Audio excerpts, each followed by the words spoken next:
Save our planet. Reducing black carbon could significantly slow polar ice melt.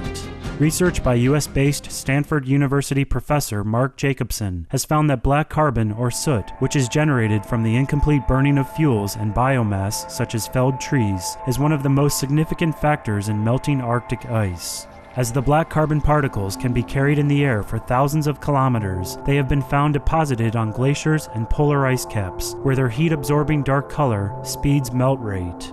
In a study of the subject, Professor Heitor Evangelista and colleagues of Rio de Janeiro State University in Brazil found that around 50% of the black carbon in the most rapidly warming areas of Antarctica originates from biomass burning in the Amazon. Environmental advocacy organizations Greenpeace and Friends of the Earth estimate that 80% of deforestation in Brazil is directly linked to the livestock industry, indicating that 40% of black carbon in Antarctica originates from activities supporting meat production.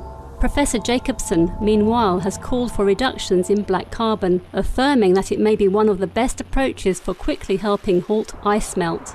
He stated we have to start taking its effects into account in planning our mitigation efforts, and the sooner we start making changes, the better. Thank you, Drs. Jacobson and Evangelista, as well as Greenpeace and Friends of the Earth, for these insights into yet another aspect of the dire effects of global warming.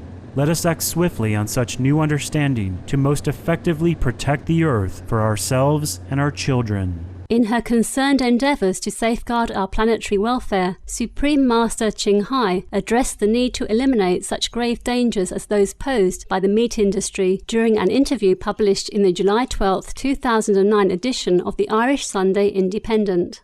As for black carbon, which is the particulate matter also known as soot, NASA scientists found that it has a serious impact on climate change. Black carbon is 680 times more heat-trapping than CO2. Can you imagine it? So CO2 is not our foremost and urgent problem. The soot, 680 times heat-trapping more than CO2, is accelerating the melting of Antarctic ice, which raises the world sea level. Scientists found that 60% of the black carbon particles in Antarctica were carried there by the wind from South American forests that are burned to clear land for livestock production. You see the connection? So this pollutant is yet another damaging byproduct of the meat industry again. We will destroy the world if we do not stop eating and producing meat and other animal products. So the organic vegan diet is the fastest, easiest, and most effective solution for a life-sustaining planet.